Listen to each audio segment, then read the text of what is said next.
안녕하세요. 피플레이어 신혜성 진PD입니다. 네, 반갑습니다 여러분. 오늘은 좀 로켓 배송에 대해서 얘기를 해보려고 해요. 로켓 배송은 저번에 하지 않았나요? 예, 로켓 배송을 하는데 지구가 나오죠. 이게 지금 제가 이렇게 표시를 해놨는데 여기가 이제 우리 케네디 스페이스 센터 플로리다에 여기 이제 스타쉽 막 날리는 데가 여기도 있고 반덴버그 스페이스 포스 이거 정확히 말하면 우주 비행단? 우주 비행 뭐 사령단? 뭐라고 해야 되지? 하여튼 여기가 군사기지예요. 공군기지인데 우주군 있는 거죠 미국. 예. 우주군이요? 네네 뭐 그런 개념으로 있는 것 같은데 하여튼 스페이스 포스라고 써 있어요. 비지터 센터는 여기 당연히 관광하는 그런 장소로도 있는 건데 여기서 이제 스페이스X도 이 공간을 활용하고 여기에 반덴버그 위키 페이지를 보면요 로켓 발사하죠. 근데 여기에 민간도 사용하고 커머셜 스페이스 엔터티라고 하니까 이제 상용 우주 시설 같은 것도 이렇게 날리는 그런 걸로 돼 있어서 나사랑 스페이스X 얘기가 나오죠. 1941년도부터 계속 역할을 해왔고 되게 오래된 장소예요. 자, 그러면 이제 상상을 해보는 거죠. 구글어스를 왜 띄워온 이유는 좀 현실적으로 스페이스X가 뭐 별도의 돈을 들여서 뭔가 더 하지 않고 우리나라 동아시아 쪽으로 물류를 배송한다고 생각했을 때 어떻게 할까 상상을 해본 거예요. 일단 쭉 날아가서 이렇게 점을 이렇게 몇 찍어놨죠. 그냥 막 찍은 건 아니고 여기서 저쪽까지 경로를 연결해보면 1번부터 켜볼게요. 이렇게 로켓이니까 최소한 그 나라의 육지를 지나는 게 최소화돼야 한다는 생각을 했어요. 그리고 여기에 왜 한 바다에 떨어지냐면 이 소음이 어마어마하기 때문에 일론 머스크가 말하기에 도심지 이런 데는 힘들고 해변이나 아니면 가장 이상적인 건 바다 위에 항구를 만드는 것이다 라고 했어요. 그래서 여기서 떨어지면 배로 이렇게 가는 거죠. 그래서 이제 타이페이로 갈 수도 있는데 여기를 한 이유가 또 있어요. 여기를 하면은 마닐라랑 까오슝이 여기 항구 도시로 좀 유명하거든요. 부산 같은데요, 대만에. 그리고 이렇게 해가지고 광동이랑 홍콩으로 갈 수 있으니까. 그래서 직선으로 이렇게 통과되지 않고 또 0에 또 20해리 안에 들어가지 않는 또 애매한 곳을 한번 찍어본 거예요. 오피셜은 아니라는 거죠? 오피셜 아니고 그냥 내가 상상해본 거예요. 그래서 로스앤젤레스 뭐 이쪽 부근에서 이렇게 쭉 타고 가서 이렇게 가는 거고 첫 번째 선은. 두 번째는 동아시아 이제 일본이랑 우리나라를 대상으로 뭔가 온다고 하면 우리 삼성전자가 있고 여기에는 TSMC가 있잖아요. 삼성전자를 좀 노린다고 하면 부산항이 가깝고 부산에서 이쪽으로 또 항구 도시들이 또 일본에 많이 있어요. 그러니까 중간에 내려야 되고 또 이쪽 해리에도 애매하고 딱 여기 중간. 그리고 여기 영톨 통과니까 여기가 좀 위험할 수도 있으니까 사람들 적은 지역으로 최대한 가고 그리고 높이가 높아야 되기 때문에 이런 데가 아니라 이쪽으로 북한에 가까우면 또 안 되잖아. 러시아 또 이상하잖아. 그러니까 여기가 딱 적합해 보였어요. 그리고 저는 이제 연료 효율성에 대해서는 잘 모르니까 이 선대로 쭉 연장해서 여기 와서 상하이랑 일본이랑 제주도랑 부산 가고 이렇게 할 수 있는 이런 데도 괜찮아 보였고 이게 이제 돈이 별로 안 들면 여기 또 연장하면 여기 홍콩이랑 까오슝이랑 마닐라 바로 갈 수 있는 또 중심지도 괜찮겠다. 근데 이제 이런 생각을 하는 거죠. 여기서 가면 또 배 타고 가니까 오래 걸리잖아 라는 생각할 거 아니에요. 빨리 간다고 여기서 싸가지고 30분 만에 여기 왔는데 여기서 배 타고 뭐 한 6시간 이렇게 걸려버리면 의미가 없잖아. 그래서 여러분한테 저번에 보여드렸던 H2 클리퍼를 가지고 왔습니다. 2017년에 이제 얘가 이제 프로토타입이 나올 거예요. 안 보신 분들 있겠지만 제가 싹 보여주면 얘가 배보다는 훨씬 빨라요.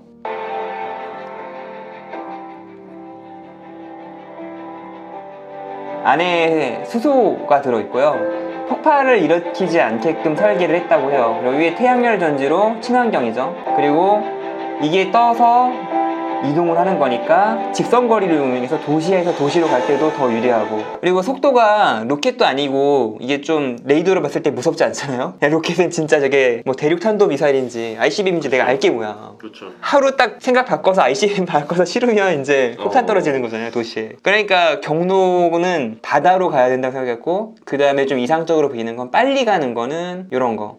이게 지금 7배에서 10배 더 배보다 빠르다고 하니까 그러니까 뭐 6시간 갈 거면은 10배 빠르면 0.6시간이면 몇 분이죠? 한 3, 40분 뭐 이 정도로 또 줄일 수 있는 거잖아요. 그러면 이제 H2 클리퍼로 거리도 많이 가니까 얘는 비용도 적고 비행기보다 4분의 1의 속도는 배보다 10배 빠르니까 꽤 경쟁력 있는 그런 운송수단이라고 생각해요. 짐도 많이 실을 수 있고 짐도 세미트럭 같은 거보다 많이 실어요. 이거 보면은 대충 150톤 정도. 이거 150톤은 되게 보수적인 수치고 이거 1000km 갈 때고 1000km 아니고 그거보다 짧게 가면은 한 250톤까지 뭐 이렇게 거리에 따라서 막 바뀌어요. 6000마일이구나. 6000마일. 하여튼 엄청 멀리 가고 엄청 빠르고 싼 운송수단일 수 있는 거죠. 비행기보다 조금 느릴 수 있겠지만. 그래서 실제로 여기서 싸게 가야 되는 거, 무거운 중량의 물건들은 배로 가겠죠. 스타쉽으로 와서 배로 가고 아니면 스타쉽으로 와서 뭐 이렇게 갈 수 있는 거죠. 진짜 싼 건 어쩔 수 없어요. 그냥 배로 가야 돼요. 진짜 싸고 무거운 거는 무조건 배고요. 그럼 뭐 태평양 건너서 이렇게 가야 되고 그래서 배는 사라지지 않을 것 같아요. 근데 제가 말하고 싶은 거는 여기서 스타쉽이 왔어요. 그리고 여기서 클리퍼로 가거나 했을 때 클리퍼가 가는 거는 또 하나의 공항이 될 거예요. 그럼 그 공항에서 또 가는 건 뭐냐? 열차 아니면 트럭이라는 거죠. 최근에 또 기사가 나왔더라고요. 트럭이랑 열차랑 이렇게 비교를 하는 건데 세미트럭이 더 경쟁력이 있을 수 있는 이유에 대해서 설명을 한 거예요. 전통적인 관점을 먼저 보여줄게요. 전통적인 관점에서는 트럭이랑 트레인이랑 비교를 하는 거예요. 여기에서 엣지가 있는 거 누가 더 유리한지를 보는 거예요. 코스트, 기차가 더 당연히 싸고 그리고 스피드, 옮겨서 어차피 다시 트럭으로 옮게 되잖아요. 그럼 결국 느려져. 그래서 결국에는 트럭으로 한 번에 가는 게 더 빠르다. 그리고 캐피시티, 당연히 무거운 거 많이 잔뜩 실어도 한꺼번에 이동하니까 열차가 빠르다. 그리고 도달할 수 있는 영역은 당연히 이거는 이제 역마다 가는 거니까 도달하는 거는 당연히 트럭이 유리하다. 그리고 이미션, 환경오염. 환경오염은 가솔린 자동차로 기준을 했으니까 당연히 얘가 더 환경오염은 트럭은 이제 디젤 같은 거 쓰죠. 훨씬 더 환경오염이고 열차는 별로 오염시키는 게 없다. 뭐 이런 이야기를 하는 거죠. 자, 근데 이런 논리가 다 깨지는 게 세미에서 깨져요. 그래서 위너가 여기선 트레인이죠.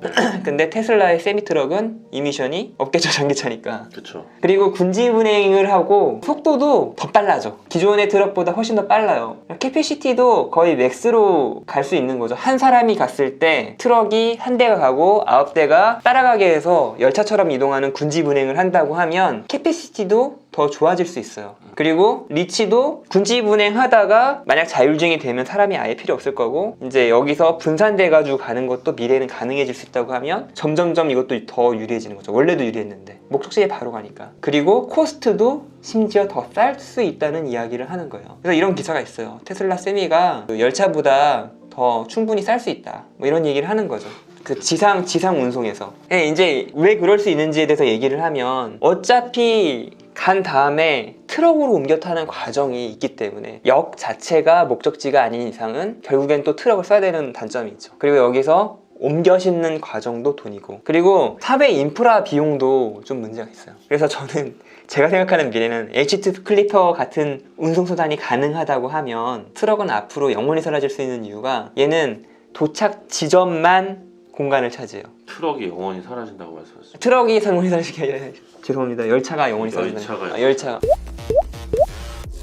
그리고 얘는 주변에 열차길을 만들 필요가 없어요. 열차길을 하나 놓음으로써 이 옆에 있는 동네랑 이쪽 동네가 완전히 격리가 되고 격차가 발생해요. 그리고 이쪽 도시가 잘 살게 됐으면 이쪽 도시도 잘 살아야 되는데 그게 아니라 열차길 하나 때문에 되게 후지게 이렇게 되는 경우를 많이 볼 수 있거든요. 우리나라에서도. 근데 이거는 굉장히 사회적 낭비예요. 여기서 이쪽으로 갈 때 열차길을 이렇게 삥 돌아서 가야 돼. 다리 하나 건너거나 육교를 건너거나. 이게 다 사회적 비용이거든요. 근데 그 전체적 사회적 비용도 낮추는 거를 여기서는 얘기하지 않지만 그런 것도 얘기해야 된다는 거죠. 그래서 H2 클리퍼나 세미트럭으로 미래의 세계가 열린다고 하면은 정말로 미래에는 역사책에만 나오는 그런 이야기가 우리 후세대에서는 될 수도 있다는 거죠. 그러면은 전철은 뭔가 발전 가능성이 별로 없나요? 저는 그 전철이 아예 불가능하다 이건 아닌데 최소한 지중화 하던가 완전히 육상에 있는 거는 너무 비율을 초래한다는 거고 육상에 있는 그런 항구 아니면 이렇게 공항 같은 거는 이런 H2 클리퍼나 현재 있는 비행기들 정도만 남아야 된다는 생각을 가지고 있는 거죠. KTX 같은 느낌은 조금 어떠신가요? 만들어놨으니까 쓸 때까지 써야 되고 이거 지금 H2 클리퍼도 27년인가요? 이것도 꽤 남았어요. 그래서 이것도 프로토타입 나오고 상용화되면 2030년 뭐 이러지 않겠어요? 근데 미래의 운송수단이 변하는 게 가능할 것 같고 그리고 로켓 배송이라는 거에 대해서 저 진지하게 이제 믿게 됐거든요. 150톤을 옮길 수 있으면 괜찮은 것 같아요. 같아요. 150톤 생각보다 많아요. 그 트럭, 세미 트럭 한 대가 실어서 옮길 수 있는 게 한 35톤 정도가 맥스거든요. 그러면 35톤이 맥스인데 그걸 5배를 실어서 로켓 배송을 해줄 수 있으면 시간을 아끼기 때문에 웬만한 중요한 물건들은 가능성이 열리는 거고, 또 H2 클리퍼 같은 게 잘 된다고 하면은 우리가 꼭 로켓 배송만 해야 되는 건 아니잖아요. 그리고 장거리도 아까 보면은 거리가 진짜 말도 안 되게 멀어요. 서울 부산이 400km인데 1000km 막 이러거든요. 그래서 계산해보면 되게 멀리 가기 때문에 화물 적재량도 한 150톤, 250톤 싣고 다니니까 트럭 한 5대에서 7, 8대? 이 정도 실어나르는 거가 말이 그냥 7, 8대지 거의 열차처럼 움직이는 놈이 되는 거잖아요. 그거 2, 3개 뜨면 되는 거야. 그래서 솔직히 미래의 운송수단에서 열차가 정말 계속 남아있을 수 있을지는 저는 이번에 기사 보면서 조금 생각을 해봤어요. 그러니까 만들어놨으니까 철거하는 것도 비용이고 현실적으로 있는 거 쓰는 게 맞잖아요. 근데 우리 세대는 모르겠어. 근데 그 다음 세대에서 이 철기를 과연 까는 게 과연 맞을까? 그래서 어쩌면 다음 세대의 아이들이 태어날 때, 그 다음 세대들이 자식을 가질 때는 열차기를 보러 박물관에 가야 될 수도 있지 않을까, 뭐 이런 생각을 한번 해봤어요. 근데 제가 그걸 봤거든요. 무인 전철 한다고 해가지고 파업 무인전철 싫다고. 사람이 있어야 안전하다고. 사람이 있어야 안 되잖아. 그런 걸 봤어요. 시위하고 그거 붙이고 이러시는 걸. 근데 그게 도입이 되더라도 결국에는 사양이 된다면 뭔가 전철 노조분들이 이 채널을 싫어하지 않을까. 네, 저는 국민들이... 다음 세대에 대해서 얘기하고 있었고요. 네. 네. 이런 생각을 했던 거죠. 여기서 또 일로 갈 때 무조건 배가 아니라 H2 클리퍼 같은 게 있으니까 이게 아니어도 이 비슷한 어떤 다른 형태의 비행선으로 옮기고, 거기에 또 공항이 있으면 철도도 필요 없고, 그러면 이제 점차 조금씩 철도를 덜 사용하게 되고, 그러면 이제 경제 효율이 안 나오니까 철도를 폐쇄함으로써 사회에 지을 수 있는 건물들이 되게 많잖아요. 그리고 이쪽이랑 이쪽이 연결됨과 동시에 지상철 얘기하는 거예요. 지하철 얘기하는 게 아니에요. 지하철의 가치는 계속 있을 것 같고, 지상철이라면 이 위에 있는 것들은 거의 다 사라지지 않을까. 그러면은 저번에도 이제 쿠팡 로켓 배송이라고 해가지고 한번 거론을 했었던 내용이긴 한데, 거기에 추가적으로 우리가 알아야 하면 어떤 게 있을까요? 바다 위에 이렇게 항구를 짓는다는 이야기를 하길래 꼭 배만 다녀야 되나, 뭐 이런 생각을 해본 거고, 실제로 진심인 것 같아요, 이것도. 진행이 되고 있다 이미. 그때 당시에는 사실 내피셜 같은 느낌이었는데 근데 이제 적극적으로 이야기를 좀 하더라고요. 그래서 이 로켓 배송에 대해서 투자자들도 언급을 하고 일론 머스크도 자꾸 언급을 하는데, 바다 위에 짓는다고 하니까 이런 형태 아닐까요? 뭐 예고 방송? 제가 뭐가 예언? 근데 확실히 근데 네. 대륙 위를 지나는 건 쉽지 않겠네요, 사실. 네, 좀 무섭죠. 우리 지금 탄도 중량이 몇 톤인 줄 아시죠? 4톤, 2톤 막 이런 거 가지고 얘기하고 있었잖아요. 2톤, 4톤으로 핵폭탄을 실어가지고 날릴 수 있느니 없느니 대륙간 탄도미사일이니 하는데, 스타쉽은 150톤이라니까요. 근데 이게 도입이 될지는 좀 궁금하긴 하네요. 그래서 날라다니면 이렇게 안전한 경로로 날라와야지 요격을 안 할 것 같죠? 제가 살아있을 때 볼 수 있는 거긴 하죠, 이게. 근데 진심인 것 같고, 지금 착륙 기술은 되니까 어느 정도냐면 그 바지선 하나 규모의 배를 띄워요. 이 큰 배가 스타쉽 착륙할 때 보면 되게 조그매 보이거든요. 근데 그 배가 흔들거리면서 착륙을 하는 걸 지금 하고 있어.